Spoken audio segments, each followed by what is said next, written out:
Hello दोस्तों, तो आज मैं फिर से आपके लिए लेकर आया केमिस्ट्री का एक टॉपिक जिसका नाम है धातु और अधातु में कैसे अंतर स्पष्ट करेंगे।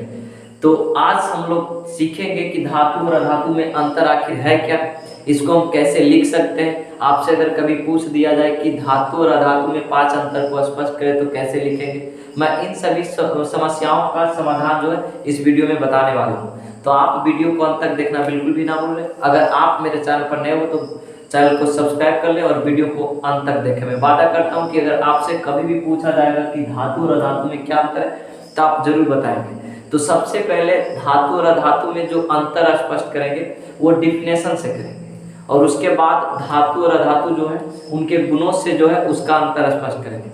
सबसे पहले धातु और अधातु में अंतर स्पष्ट करने से पहले धातु और अधातु की जो पहचान होती उसको हम करेंगे कैसे। तो होता क्या है कि धातु जो है वह ऐसे तत्व धातु ऐसे तत्व है जिनके परमाणु इलेक्ट्रॉन को त्याग करके धन आयन प्राप्त करते हैं। मतलब कि धातु जो है, धातु की बात की जाए, इनके परमाणु इलेक्ट्रॉन को त्याग करते हैं, इलेक्ट्रॉन का त्याग ऐसे आते हैं। धातु ऐसे तत्व है जिनके परमाणु इलेक्ट्रॉन का त्याग करते हैं और त्याग करके क्या प्राप्त करते हैं, धनायन। लेकिन इसका अपोजिट क्या है, अधातु। ये क्या करता है, इनके परमाणु जो है, इनके परमाणु इलेक्ट्रॉन को ग्रहण करते हैं, इलेक्ट्रॉन का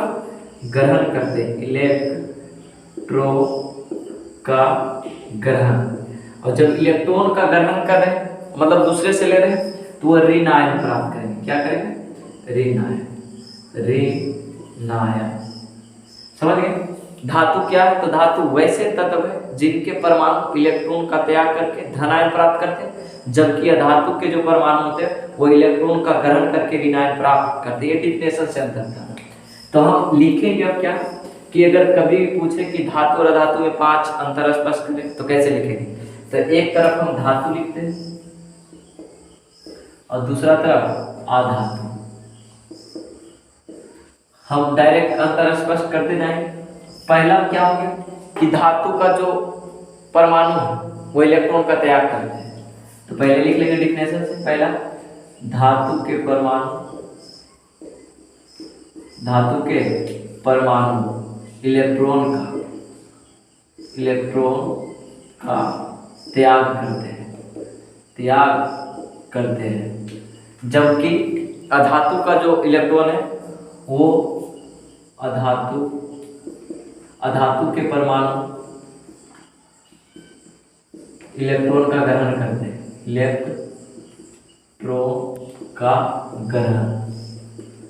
करते हैं,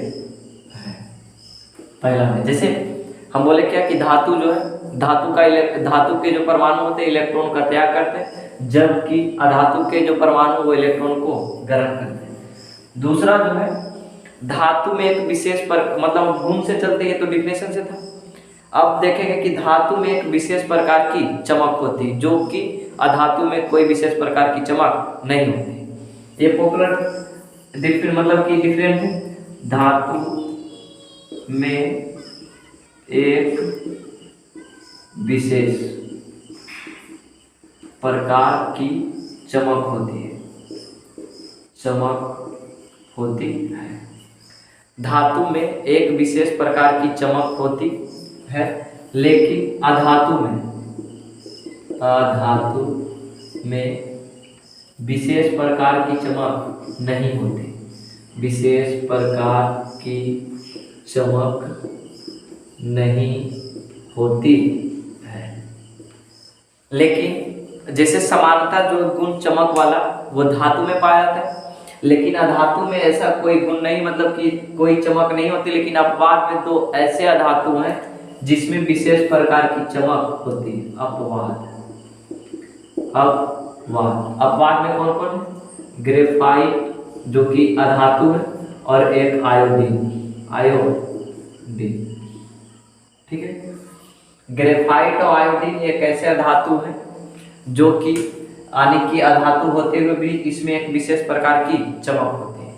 और सबसे पहला बात कि ठोस जो है कौन कौन सा अवस्था में पाया जाता है ये देख लेते हैं। दूसरा, तीसरा जो कंडीशन है, धातु जो है, धातु ठोस समानता, समानता ठोस अवस्था में पाया जाता है, पाया जाता है।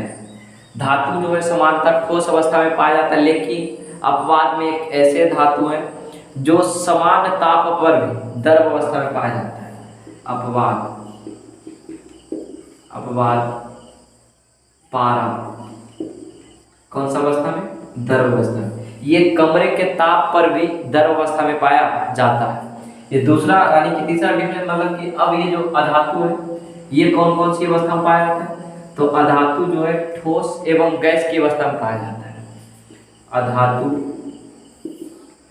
ठोस एवं गैस की अवस्था, गैस की अवस्था में पाया जाता है। लेकिन अपवाद में एक अधातु ऐसे भी है जो कमरे के ताप पर द्रव अवस्था में पाया जाता है। ब्रोमीन, कौन है? ब्रोमीन ऐसे धातु है जो कमरे के ताप पर द्रव अवस्था में पाया जाता है। लेकिन अगर समानता पूछे कि धातु कौन सी अवस्था में पाया जाता है, तो ठोस अवस्था में। और जब ठोस अवस्था में है तो इसका द्रवनांक और क्वथनांक दोनों उच्च होगा। लेकिन यह जो अधातु है यह ठोस एवं गैस दोनों अवस्था में पाया जाता है। अपवाद में ब्रोमीन ऐसे अधातु हैं जो कि कमरे के ताप पर द्रव अवस्था में पाया जाता है। जैसे अब यहाँ पर धातु समानता ठोस अवस्था में, तो धातु प्राय कठोर होंगे, धातु प्राय कठोर होंगे, कठोर होते हैं। लेकिन अपवाद में कौन कौन है?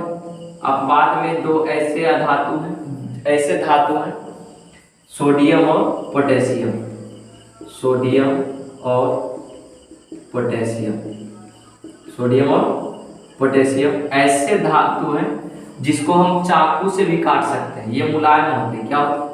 मुलायम। समझ जाएंगे कि सोडियम और पोटेशियम जो है मुलायम होते हैं, इसे हम चाकू से भी काट सकते हैं। अधातु जो है कौन सी अवस्था में पाया जाता है? हमेशा धातु जो है मुलायम होता है, धातु मुलायम होता है, अधातु मुलायम होता है। अब 5वें नंबर पर धातु के द्रवनांक एवं क्वथनांक उच्च होते हैं। जैसे धातु जैसे कठोर है, ठोस अवस्था में पाया जाता है, तो इसके जो है द्रवनांक एवं क्वथनांक उच्च होते हैं। जबकि अधातु के द्रवनांक, अधातु 5वां नंबर है, अधातु के द्रवनांक एवं क्वथनांक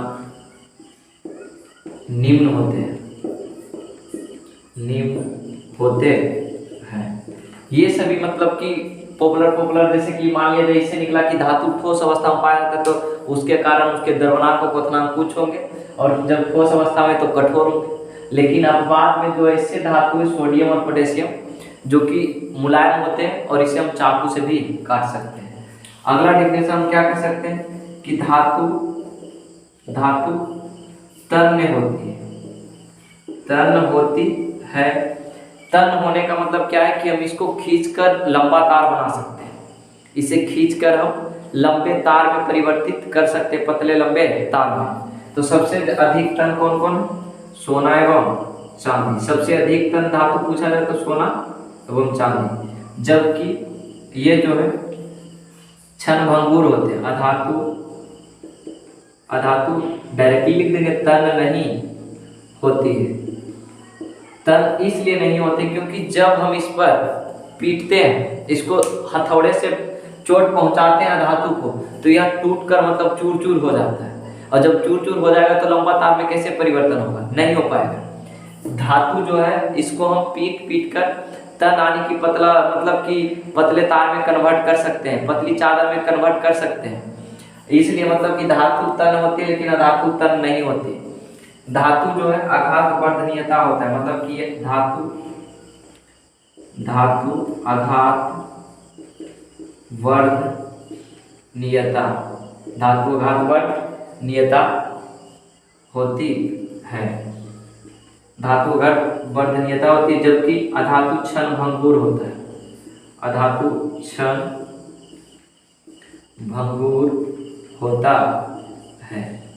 मतलब क्षण भंगुर कहने का मतलब कि जैसे ही हम इस पर प्रभाव मतलब कि हथौड़े का प्रभाव डालेंगे, मतलब चोट करेंगे, या टूट टूट कर मतलब चूर चूर होकर बिखर जाएगा।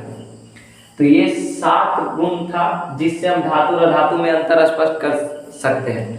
इससे और भी अधिक गुण है, मतलब धातु में एक धातुई चमक होती है, वो तो हो गया। धातु में धातुई ध्वनि होती है जो कि अधातु में नहीं होता। और धातु जो है वो हमेशा मतलब कि धातु के जो ऑक्साइड होते हैं वो भस्मीय होते हैं, और अधातु के जो ऑक्साइड होते हैं वो क्षारीय होते हैं, मतलब कि अम्लीय होते हैं। बहुत सारे अंतर। तो ये सभी अंतर जो है आपके लिए बहुत ही काफ़ी, अगर आप इन सभी अंतर को देख लेते हैं तो मैं वादा करता हूँ कि आपसे कभी भी पूछा जाएगा तो आप छोड़ने वाले इस प्रश्न को नहीं। आपको इन सभी अंतरों से भी आपको कुछ मतलब कि जो भी जितने नंबर का प्रश्न पूछा जाएगा वो नंबर आपको मिल जाएगा। तो मैं आशा करता हूँ ये वीडियो आपके लिए बेहद ही लाभदायक होगा। तो इसी तरह का वीडियो देखने के लिए मेरे चैनल को सब्सक्राइब कर लें और हमारे चैनल पर हमेशा बने रहें, ताकि आपको बेहद शिक्षा और बेहद ही मतलब कुछ नया करके दिखाऊं और आप उससे कुछ आगे बढ़ सकें। अब अगले वीडियो का इंतजार करें, तब तक के लिए टेक केयर, धन्यवाद।